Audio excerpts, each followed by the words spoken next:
Well, good day, everybody. It's exactly 2 o'clock on the 11th of August, 2025. It's Monday, and I'm going to Victory Park, Park Pobjeda.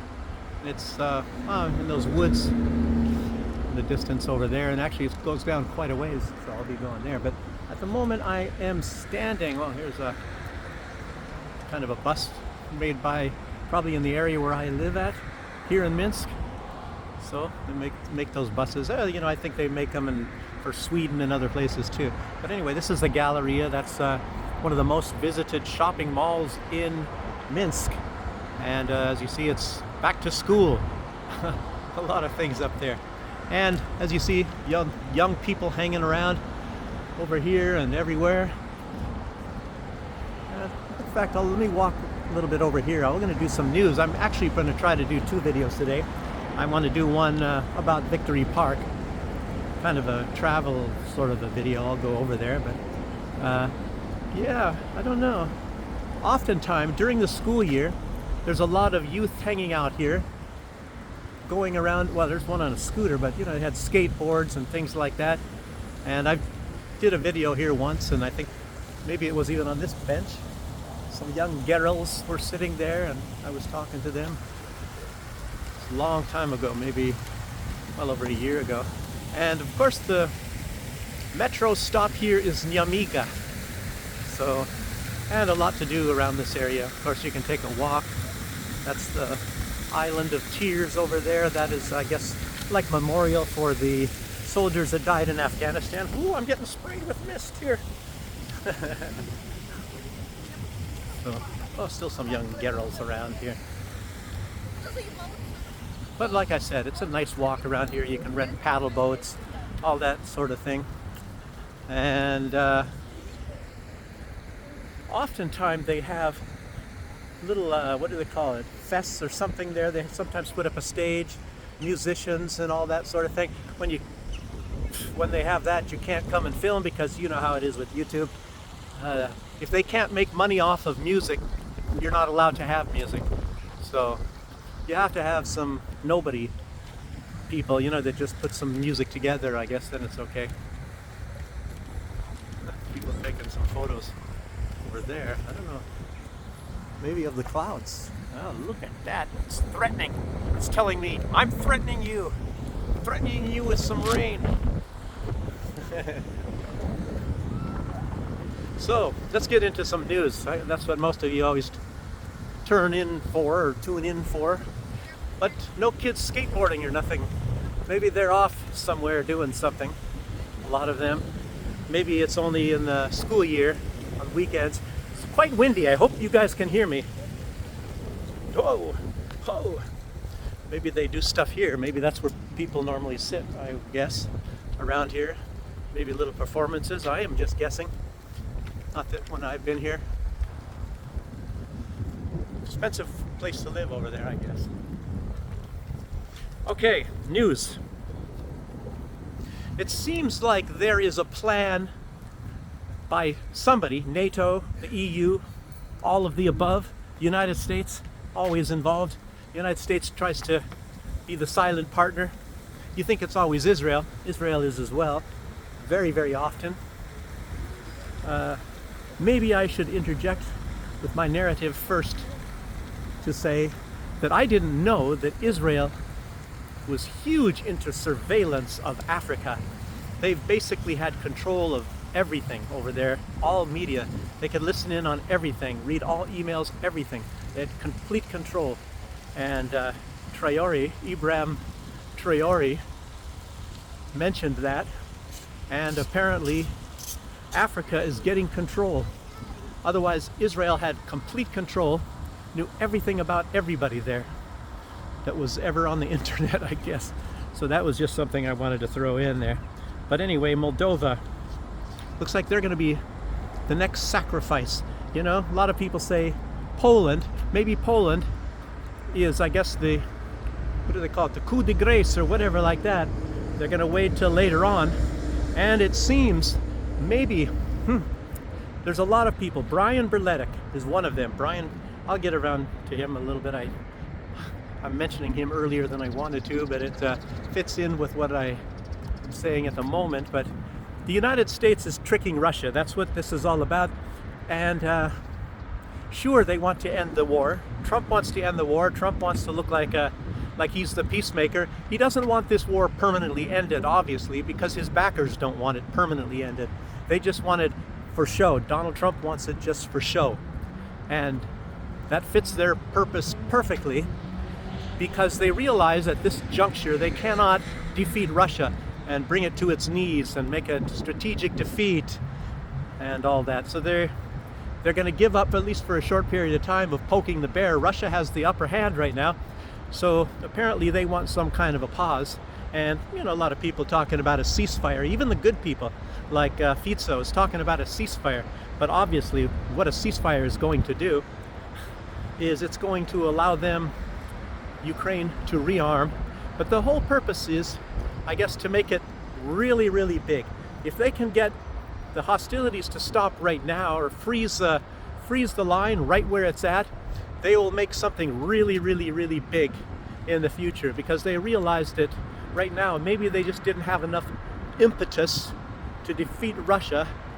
So what they're going to do is try to do it much better the next time. And guess what? There will be a next time. There will be a next time. When that's going to come about, I don't know. Is it going to come about in 1 year? Is it going to come about in 5 years? Is it going to come about in 20 years? I don't know if it's going to be later than that. Maybe it's going to be 50 years. But when you majored in history and you look at the history, this has been going on for hundreds of years. And the whole aim is to get Russia, destroy Russia, and keep it down. And, you know, Donald Trump, he's not going to have the pleasure of being the president that finally defeated Russia. And I mentioned, I guess, in a video, I think it was yesterday, when Donald Trump was talking about making this deal with Vladimir Putin. And when he referred to the Ukrainian side, he said we. He said we're. So what does that tell you? So he's opposed to Russia. I find that so unique. I don't know, a lot of people don't talk about that, but I heard that. So it's kind of a Freudian slip. Donald Trump says we when he's talking about Ukraine's side.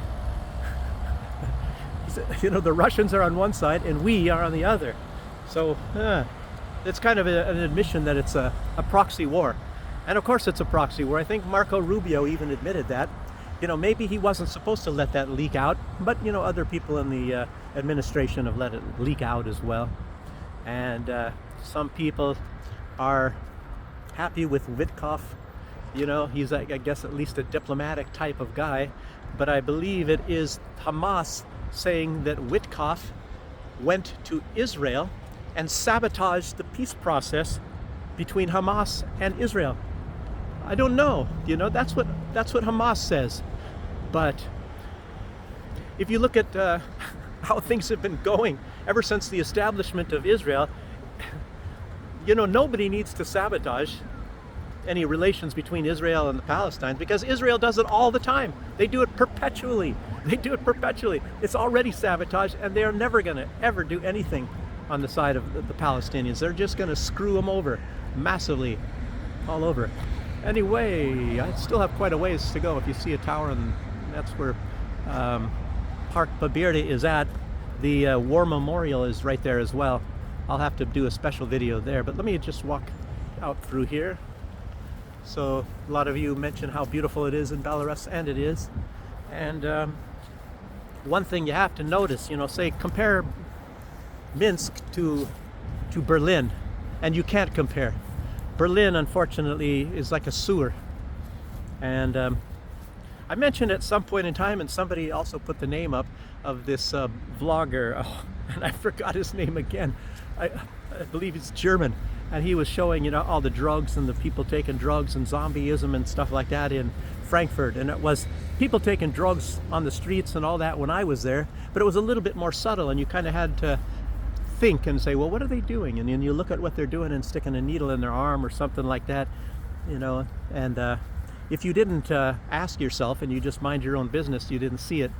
But Now I guess it's right in your face. It's kind of like so many places in the Americas, like Vancouver, Canada, and I don't know about other places in Canada, but I've seen the film footage of there, and Seattle, and Kensington Avenue, and San Francisco, Baltimore, and so many other places with lots of, I don't know, but a lot of people call them like zombie towns because people are high on this fentanyl.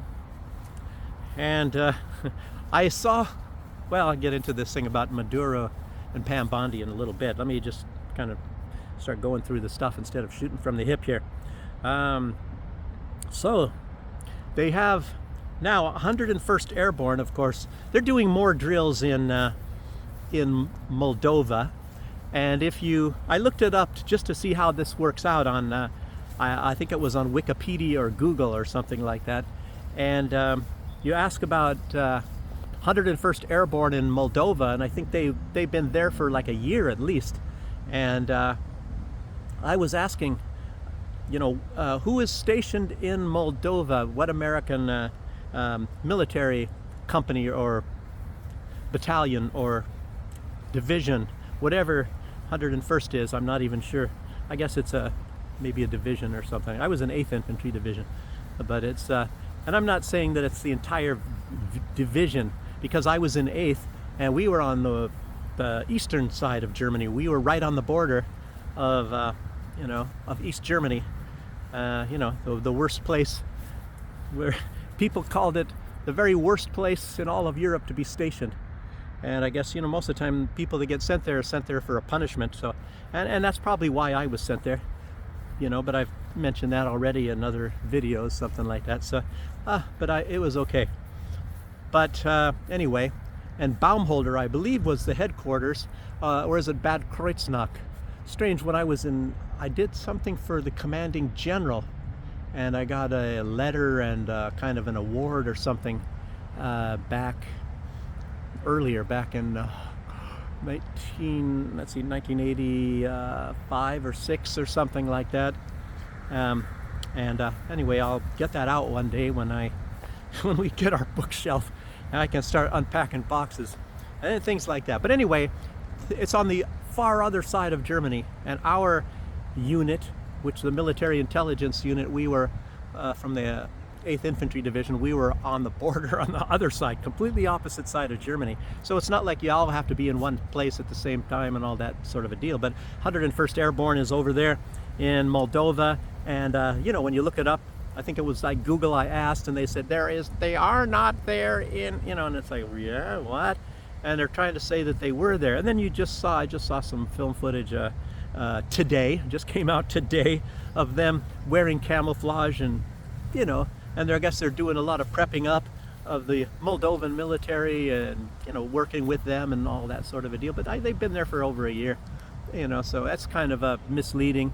Obviously Google and all that, they work for the establishment. So obviously, back then when Ron Paul was running for president, they had a deal where before the Republican primaries, and everybody knew this, and it turned out to be absolutely true. It was for 60 days before the Republican primaries, he was banned from any media, banned from television, and banned from Google, from all searches, things like that, because he was extremely popular, Ron Paul, Congressman Ron Paul, and they wanted to make sure that he is not going to win. So, and he ran twice. I guess maybe that was the first time when he was running. I'm not even sure. But anyhow, so it's their meddling in the elections, but they're an American company, so I guess they're allowed to do that, election meddling. So let me keep going here, instead of going on the tangent, talking about Moldova. And it's already been put out, and I guess they got some secret, what is it called, transmissions, that because she is extremely, Maya Sandu, the leader of Moldova, is extremely unpopular. It's just like so many of the other puppets. There's like puppet leaders, Pashinyan from Armenia, and he's turned himself into a huge puppet. He's down into like the teens. His approval rating is in the teens. I don't know if Maya Sandu is the same thing. Lots of protests going on because she was locked up, this Gütsel, the leader of this autonomous region within Moldova, and a lot of people are protesting because she put her in prison, and she got children, and they made up some trumped up charges, but that's the price, if you go against U.S. puppet leaders, U.S. and EU. In truth, they're about the same. They try to act like they're not, but they're actually the same. Donald Trump once said the EU was created to go against the United States, but that's absolutely not true. It's more truth that the United States created the EU to go against Russia. And it's like Vladimir Putin had said, when when Trump was doing some things that the European leaders didn't like, he said, "Oh, don't worry, in a couple days they'll be standing before their master, with their tails wagging," and it's exactly what happened. So they always fall in line with whatever the leader of the United States wants. So that's how that goes. It's all just a big show, we're going to do this, and you never end up doing it. So anyway, and Donald Trump, he's apparently going to make them pay for backing Ukraine and buying the weapons from the United States. I don't know. You never know what the real truth is. Okay.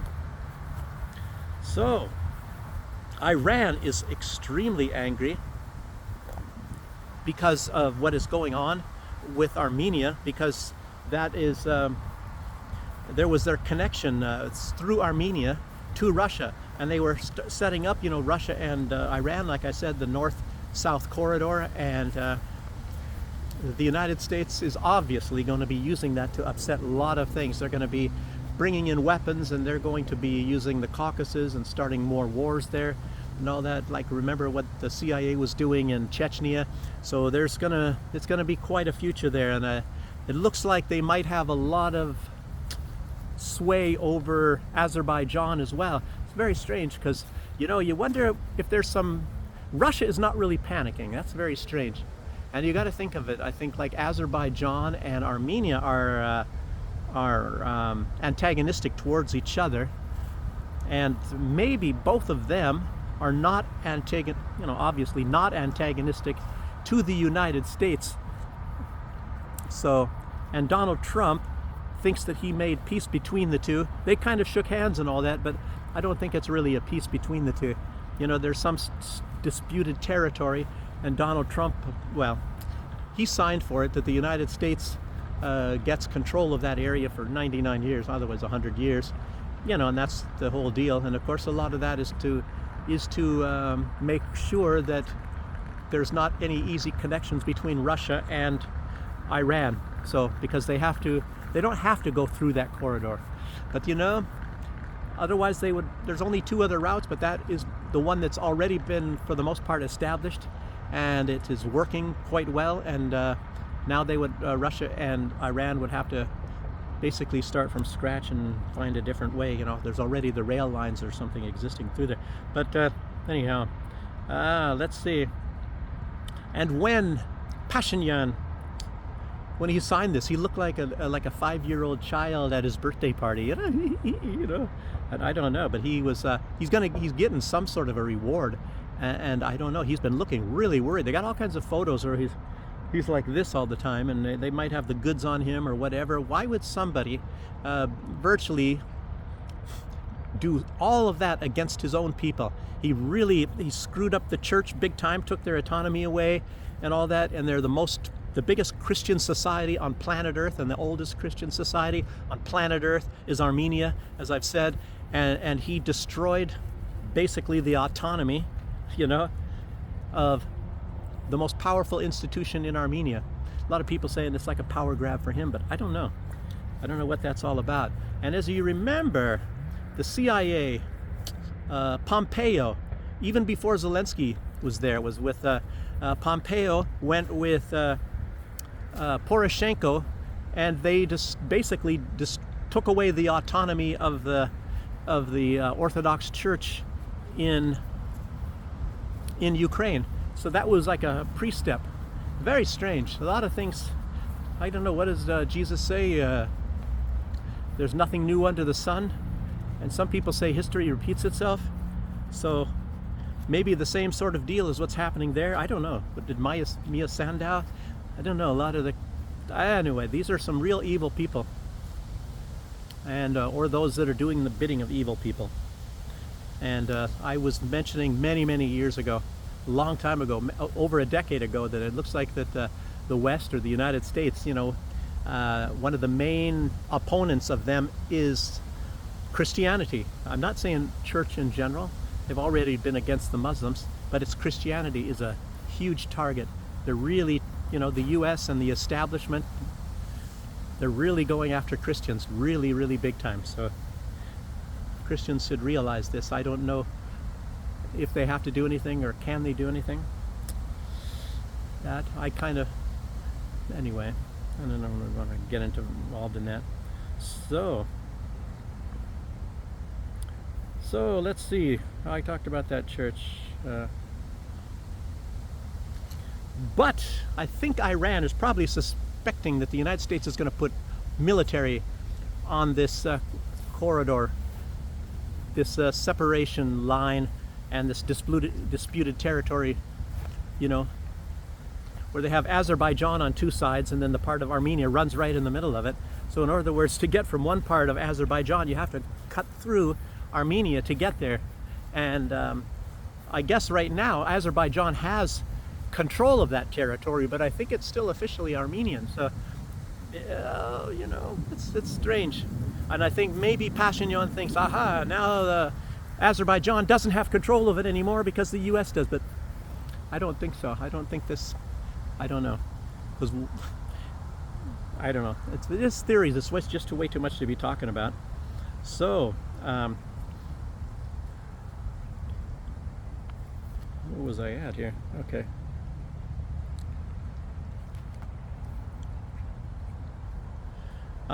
Let's see, Chinese car maker Geely, and I've shown you some Geelys. I could probably walk in the parking lot and find some right over here. They've launched another satellite just a few days ago. It'll be used for global positioning of self-driving cars. Strange, because today I just saw this video with Tyler Fisher, and behind him was a self-driving car, and he was freaking it out. He wanted to see what happens if he just stopped right in the front and see what the car would do. And then I guess when he got out and was looking in there and showing us that it was nobody in the car, then I guess the car just passed him up. This is some other kind of Chinese car, I guess. And this is a Chinese car over here. This is the one I was talking about last time. And there's another one over there. These are like some of the most, for value, I guess, some of the best cars you can buy. And I guess this is a Chinese car. I don't know that symbol. Obviously, something tells me that this one here might also be a Chinese car, but I'm not positive. It definitely is. Look at this. What this says is and I mean it when they say that. No, I don't know any Chinese. I'm just kidding. If you couldn't tell. Ah, man. So, lots of Chinese cars here, but oh, what is this one? It's got some, wow. It's got a kind of a cool looking marble thing there. Let's see. Oh, this might be a Geely. Let me first go look at this. Looks like a kind of a new one. This is a Denza. Aha, there's a Geely. So this is what I'm talking about. This car, or this company. And let's get a look at this. So they just launched another satellite, and that means, let me see, I have it written in here somewhere how many satellites they have. So these satellites that they launched, of course, this is probably going to affect Volvo, because that company this company of the car that you're looking at, they also own Volvo, the Swedish company. And so they have 41 satellites at the moment, and they're going to be launching 23 more satellites in the next 2 months. And these companies are probably much bigger than all American companies, and they put out probably far more cars. But of course, they put such high tariffs on them in the United States. Of course, that's why you probably never see these in the United States. But they're all over the rest of the world. that doesn't have all these huge tariffs. You know, the United States is in a very desperate situation, and they're trying to do everything possible because they're losing out. They're putting all their money into wars and killing people and trying to gain dominance, that they are losing dominance. Isn't that incredible? How does that work? That works that way, you know? Okay, oh, look at that damn Mercedes and a BMW. I don't know what this one is. Look at this. Some kind of it's a Toyota.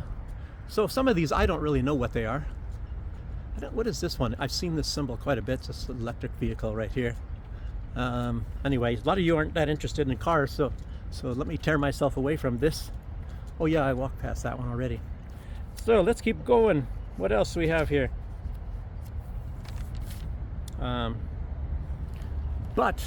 So I guess they're going to probably put out a lot of self-driving cars, I guess, in the near future.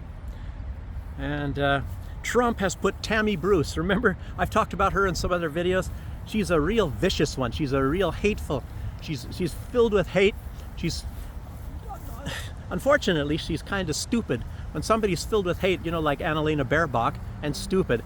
Tammy Bruce isn't super stupid, but she's just a little bit stupid. And, you know, that makes her maybe even more dangerous than Annalena Baerbock. But she's very, very hateful, and I think she is what, the deputy representative? What is her title? Let me see. What did I say here? Deputy ambassador to the United Nations, and Donald Trump is so happy. You know, Donald Trump, he only went by the fact that she is very loyal to him, apparently. That's what she thinks, or he thinks. I've seen a lot of women like this, to be honest with you. I even knew one, and they will kiss the butt big time of whoever's in power. And I think when they have a chance, somebody else is going to be taken over, they'll be kissing that butt too, just for whatever. And anyhow, so she got, I guess, promoted. And Pam Bondi, everybody should ask, she announced for Donald Trump a $50 million reward for anybody who gives information that leads up to the capture of Nicolas Maduro, the leader of Venezuela. Incredible. You know? And I guess some people wrote, I saw this on Jimmy Dore, by the way. He did a little kind of a skit on that. People put up some tweets, and he said, and they said, yeah, he's in the palace there. So, do I get it in check, or do I get it in cash, the money? Because they put in their message on X, where you can, you know, where you can find Nicolas Maduro, you know, would lead up to his capture, giving information as to where his whereabouts that can lead to his capture. So he's in the palace. He's in the Venezuelan palace. So go get him. You know, where's my money? Oh, pretty funny. Lots of jokers, you know. But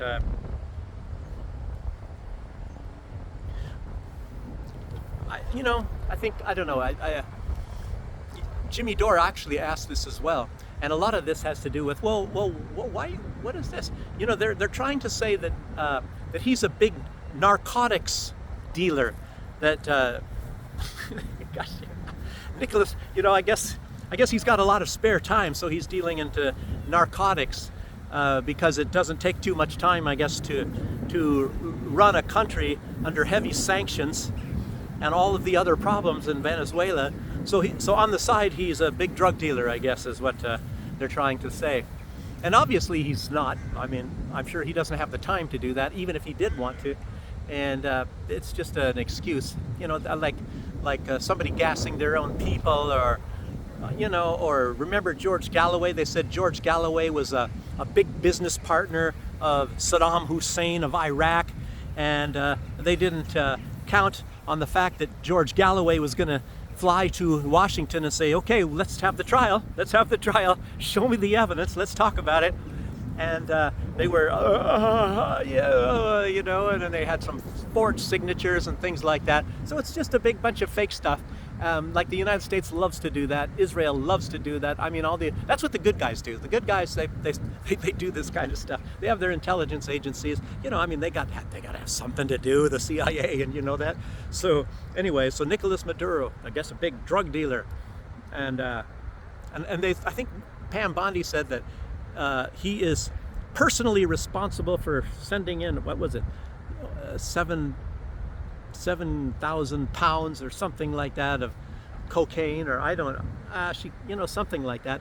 And you'd have to ask Pam Bondi, well, did you see Nicolas Maduro packing it up and sending it to the United States? You know how that stuff. It's just ridiculous, in other words. But obviously, the United States, they want that oil. That is Venezuela. It's pretty well known. Venezuela, a lot of people are talking about that, is probably the most, you can look at Russia and you can say they have a lot of resources, but it's a huge area. And based on the size of Venezuela, they have far more resources than Russia does. As a matter of fact, when you think about it a little bit more, for example, they have probably potential for much better tourism in a nice warm area. And they've got everything. They've got lots of gold. They've got everything basically, and they got lots of oil. I think Venezuela might be the place that has the most oil on planet Earth. If not, it's up one of the top 3. There's no doubt about that. So the United States wants to get their hands on that. And what did he take my picture or something over there? Anyway, but they want to get their hands on it. And they're tried to get rid of Maduro in very many ways, and they haven't been able to do that.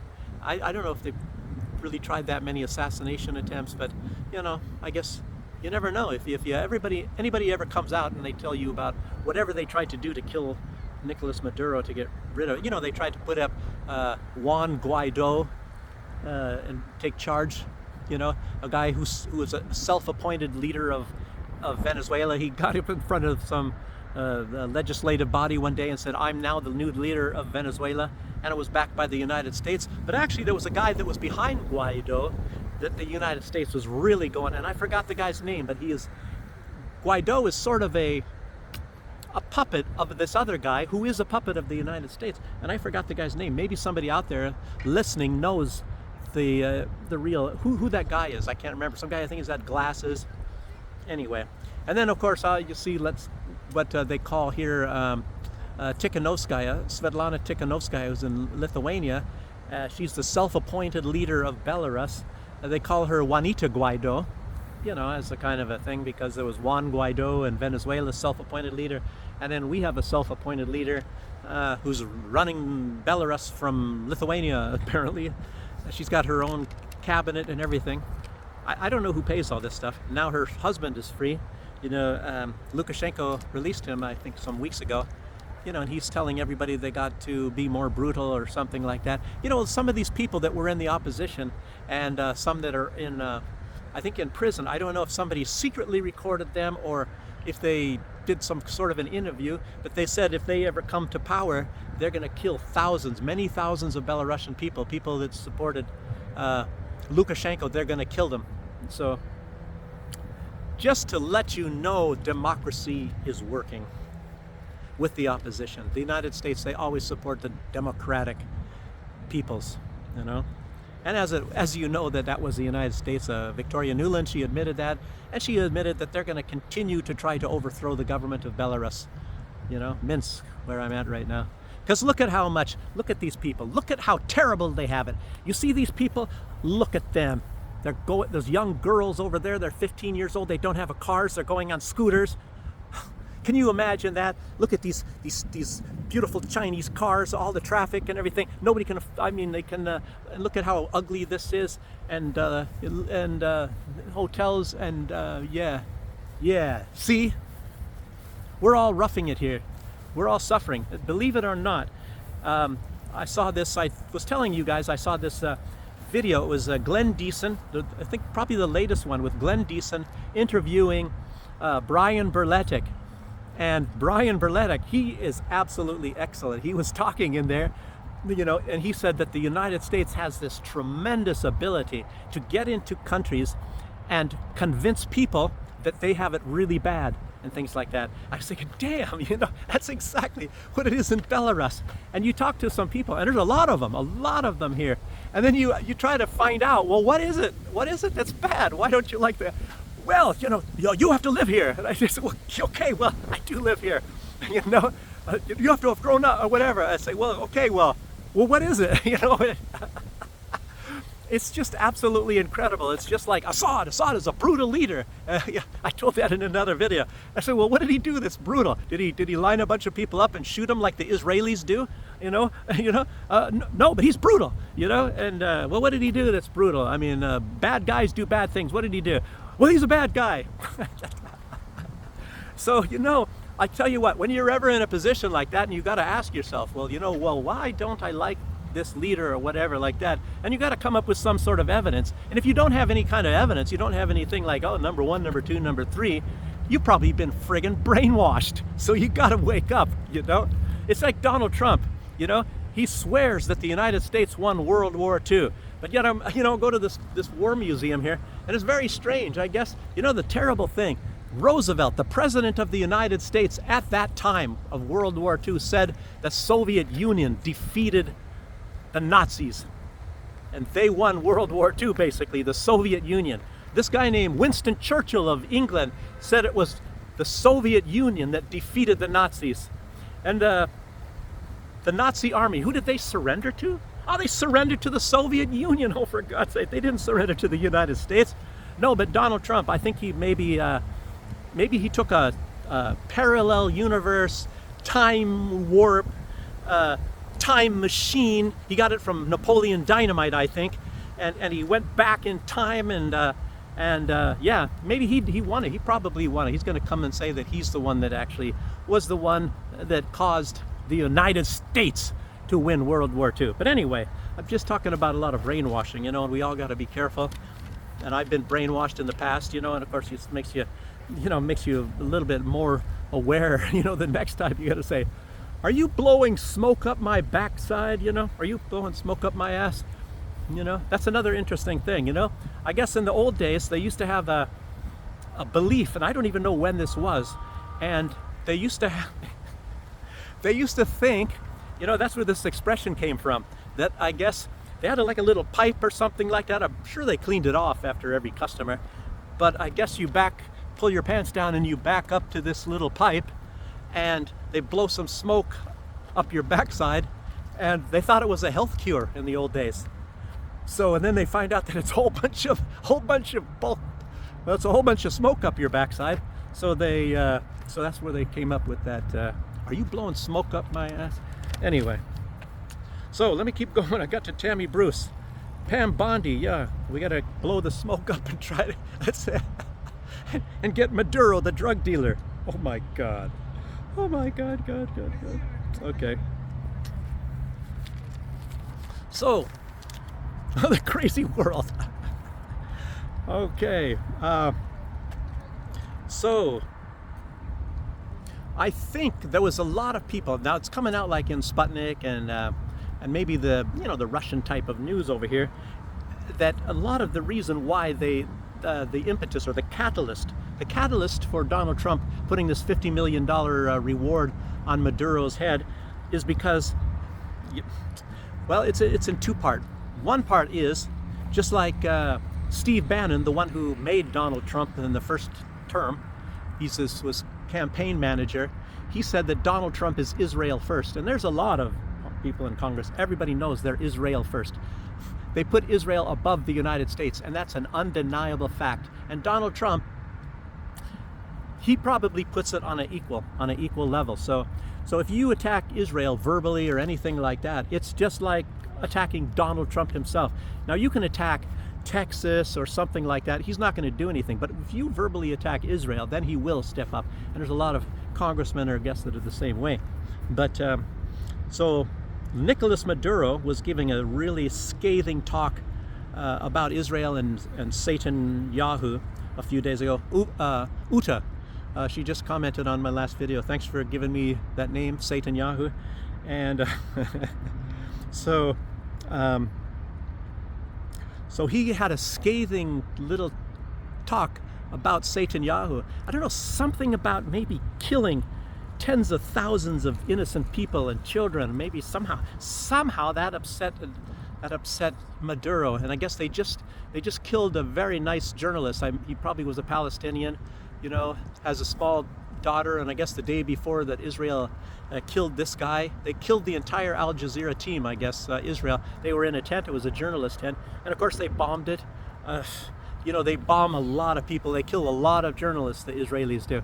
And they killed this young, you know, handsome young guy, very nice man. And, you know, Israel's saying, you know, the usual, oh, he was Hamas, he's secretly Hamas. You know, everybody is somebody, whenever they kill anybody, they're always evil. It's just like, you know, Trump is probably the same way. But anyway, Maduro was equating, like so many people do to so many other people, equating Netanyahu to Adolf Hitler. And strange, I just did that yesterday.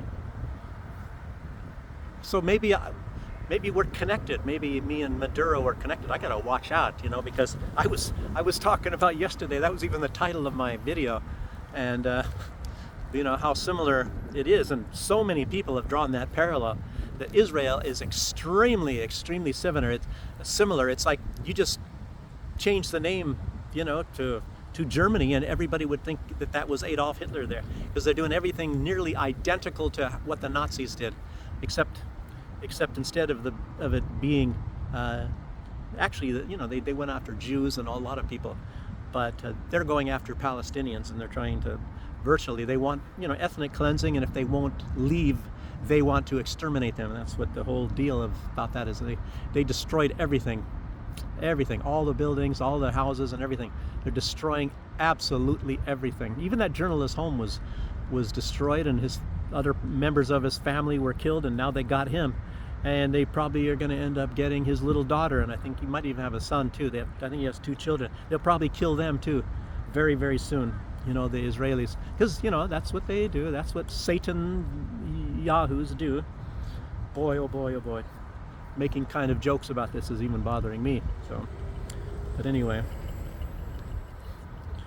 so I already mentioned that that's very similar to what they do to George Galloway, you know, trying to say that he's doing this and doing that when none of it is true. Now the USA and Israel, they make up anything they want.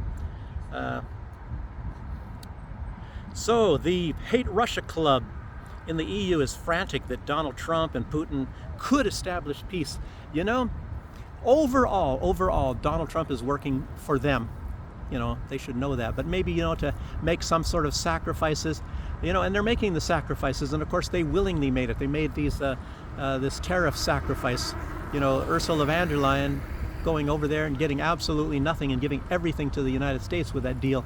What was that, a week ago or whatever? So maybe now they're, I don't know.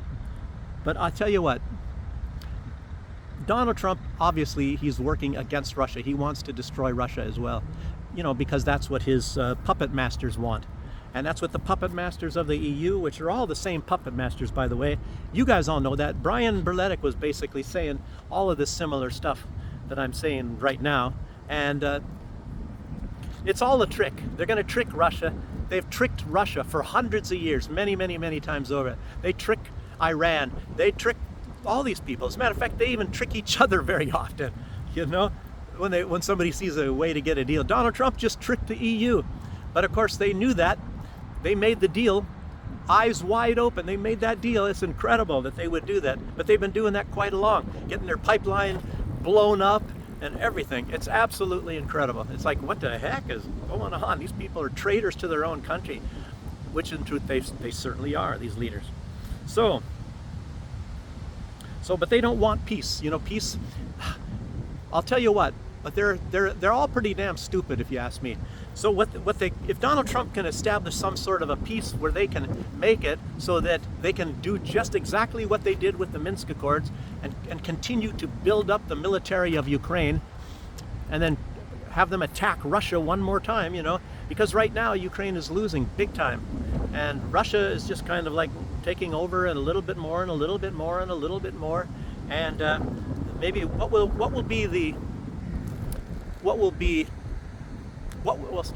happen if they don't.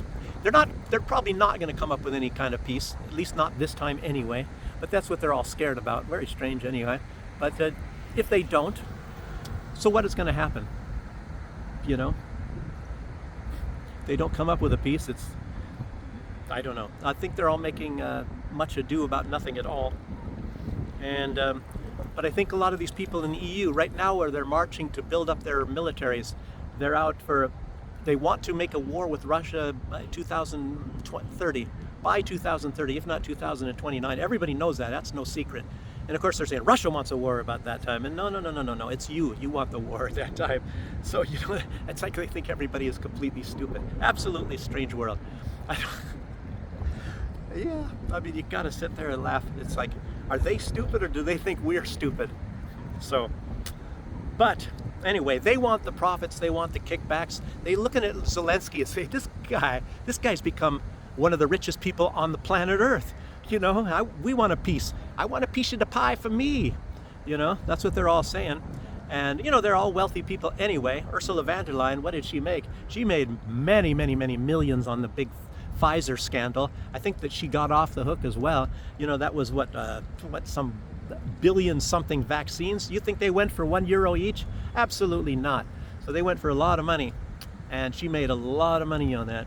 So, and you know, she's kind of like the Nancy Pelosi. You know, she has her little dirty business dealings on the side, like Nancy Pelosi was doing in the United States. Well, still is, I guess. And yeah, a lot of makes you wonder, is Tammy Bruce doing that? What about Annalena Baerbock? These are wicked witch women, I tell you what. But there's a lot of men, of course. Lindsey Graham, he's getting filthy rich too. And he's getting lots of kickbacks. And of course, a lot of them, they get their kickbacks from Israel, as we all know. You know, Israel showers them with some money. They take a cut out of the campaign contributions and all that. Keep them in power, keep them in their nice offices, and all you got to do is be pro-Israel. I mean, need I say anymore? Anyway. So they're getting their big massive militaries. They're going to get some things from their military industrial complex, robbing from their own people, by the way. That's where that money's going to come from. So everybody else has to make their sacrifices so that your leaders, you can get a kickback, and the other ones can stay in power by telling you that Russia's going to attack and make you very scared. So, yes, Zelensky, he's calling absolutely everybody. He's calling, what he even called Sweden, he called Kazakhstan, as well as the usual people, you know, Macron and Starmer, all of his buddies everywhere.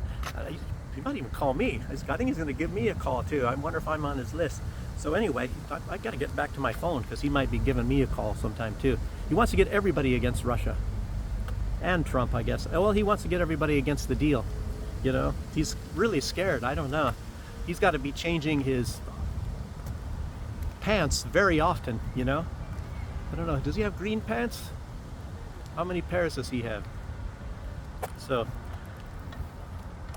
Sweden, I guess when he was making his call to Sweden decided, you know, here's $4 billion. So they threw out $4 billion for him, and he said, okay, you know, maybe I can get a palace in your country too. I don't know. Do I have 2 or 3 in your country already? I don't know. Maybe I need a couple more. You know, nobody knows how many properties that Zelensky has. I think a lot of people have mentioned or something. They know at least like 15 houses and all these businesses, like the mining industry. He owns 51% of South Africa's mining industry, and he has casinos and he has wineries, and who knows what else. He's got the whole media. He basically runs the entire media. You know, the television stations and everything from Ukraine. So, anyhow, okay. Kaja Kallas has called for an emergency meeting. It is for today. She's pretty stupid. What the heck? Why? She's calling an emergency meeting for today. They didn't even have the friggin' summit yet. That's not until Monday, Kaja. So maybe why don't you call a meeting for Monday? You know, maybe by that time you'll have the results.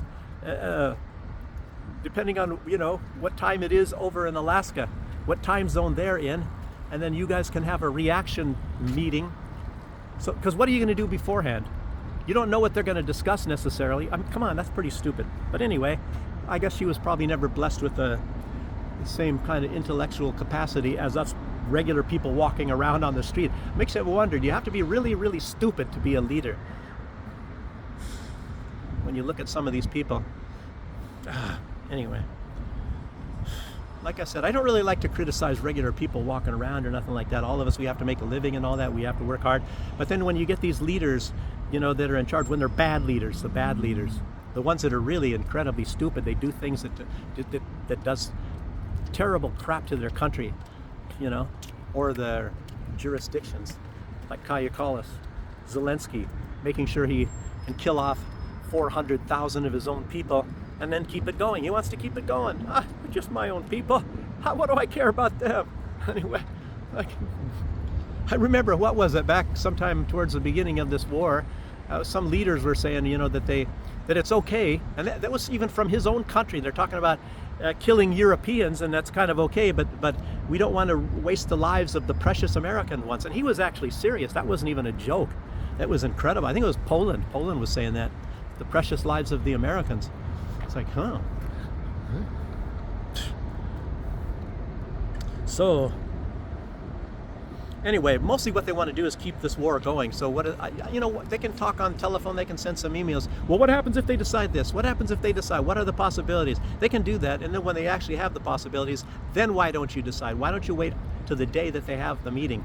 And then you have to get a transcript and find out what they talked about. And I'm sure Trump will probably get on the phone and talk to his buddy Zelensky, and Zelensky will tell everybody about what happened in that meeting. So, but he's kind of probably pissing off Trump right now by, you know, ganging up and calling everybody. What a baby. Brian Berletic, what I was going to say, I said a lot about him already. Mostly what I wanted to emphasize is Brian Berletic, what he was mostly saying in this interview with Glenn Deason, is that Trump and the West is setting up a trap, and Brian Berletic, he sort of knows, you know, it's the West in general. They've always been doing that to Russia. You know, they want to split it up. And I was saying in quite a few videos, there's a guy, that Austrian economist. It's not Austrian economics, he's an economist, and he comes from Austria. So not Austrian economics. So don't mix the two up. But this guy, his name is Gunther Fehlinger, and he's part of this think tank for NATO. And he's the one that drew up all of these borders within Russia to split it up into 40 countries. He even gave them all flags.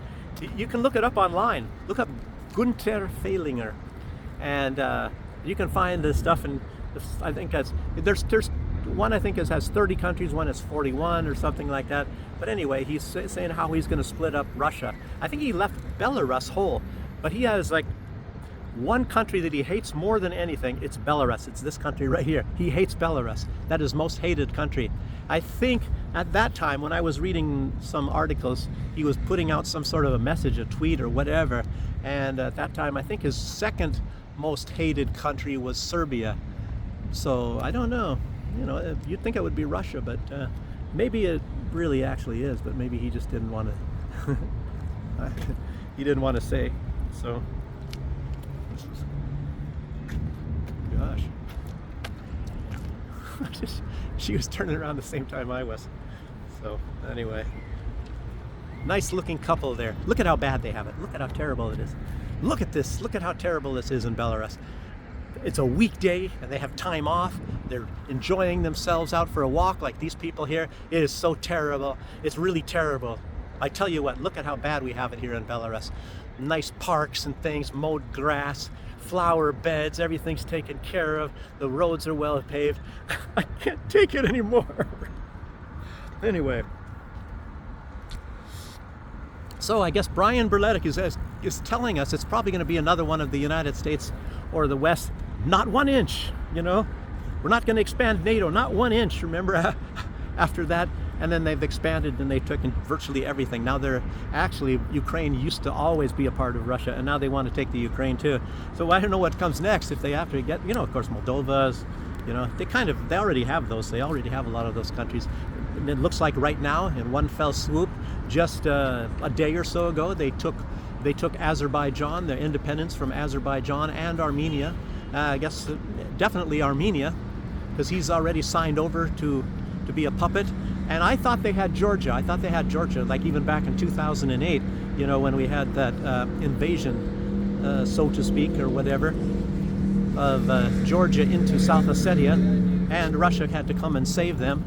And of course, there was no mention at all when Saakashvili, the leader of Georgia, invaded South Ossetia. Nothing in the news at all. They only mentioned something when Russia sent some ragtag people in there riding on the top of the tanks to rescue that people when they were killing. I think they killed 3,000 of them. They were machine gunning through the windows, and then when the people went into the basements, because this was put out by Americans, by the way, that were there, and they were interviewed on Fox News, they said that, and other people as well, that the Georgian military, first they stabbed the Russian peacekeepers in the back, they killed them, and then they sent their forces in, and they were machine gunning through the windows of all of the houses. And when people ran into their basements to get away from the machine gun fire, they threw grenades in the basement and killed them that way. So they had, I think in one day they had like 3,000 people that they killed.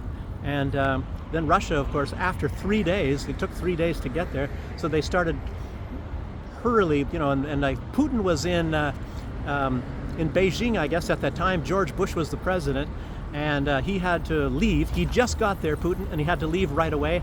And it was this famous finger wag. He was wagging his finger at George Bush. Now you can find the photos. You can look up the finger wag or something like that with Putin and Bush. And so he had to rush back, and then they sent some forces in there, and they had to, for the most part, defeat Saakashvili, another Yale graduate. What's the same? George Bush went to Yale too. I wonder if they went to school together, George Bush and Saakashvili. Anyway, he's a puppet. He liked to eat his ties, Saakashvili. And he assigns a lady basically from France as the president of Georgia. Anyway, really bad stuff anyway. And now I think Georgia has, for the most part, got their sovereignty back, and the EU continues to try to take over. They're still trying to take over that country.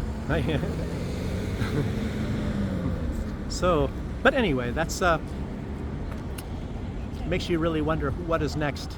So, but luckily Georgia, I think, has come back into the, maybe be friends of Russia. All right, do you speak English? You speak English? Человек? Я говорю только немного по-русски. Where are you from? Well, normally Seattle area. Seattle. Oh, But I lived in the Caribbean. I lived in Germany and America. yeah, well, America, Germany, Caribbean. Блогер? You're from Spain? No. No, she's from Belarus. Oh, she looks Spanish anyway. Yeah. Are you a blogger here? Huh? Are you a blogger? Kind of just do it. What is it? A hobby kind of thing. But don't do any. I'm kind of a retired type of guy. I was a. Have you been staying alone here in Huh? Belarus? No, I'm married here. You're We married. have an apartment. I used to do coffee. I made some money, and within the COVID came, and they were threatening everybody. You either get a vaccine or whatever, Yes, you're going to yes. lose your job and all this. You know how that all was. All these threats. You have to take the experimental vaccine or else. And so we had to leave, and I don't know, had to upset everything, and had to I wanted to stay working there a little bit longer, and then you'd have more money or something Yeah, like very that. convenient here. Huh? Right, convenient here. I mean, it's kind Yeah. of wasted some work, food, everything is alright. You can Well, pay it. I tell you what, this I was looking, and I was even looking for months before that. Oh, where is the best place to live? I was thinking one day, Yeah. when I'm not going to do that anymore, we're saving and saving and saving and saving for a long, long time. Oh, so where do we go? And because of COVID, and here they didn't have all those restrictions, no lockdowns, and then they got rid of the masks really soon and all that sort of thing, and nobody had to get vaccinated like almost all the rest of the world. So it's like, well, the best place. And I was thinking this is going to continue. They're going to keep on doing this stuff, which maybe they will. More vaccines and more sicknesses. Bill Gates was saying, we're going to have the next one coming out, In India, yes, I know that. So that's going to be even worse, because he's very disappointed this one didn't kill more people, I think, because he wanted to reduce the world population. So on YouTube, I might have to delete that because I'm recording it.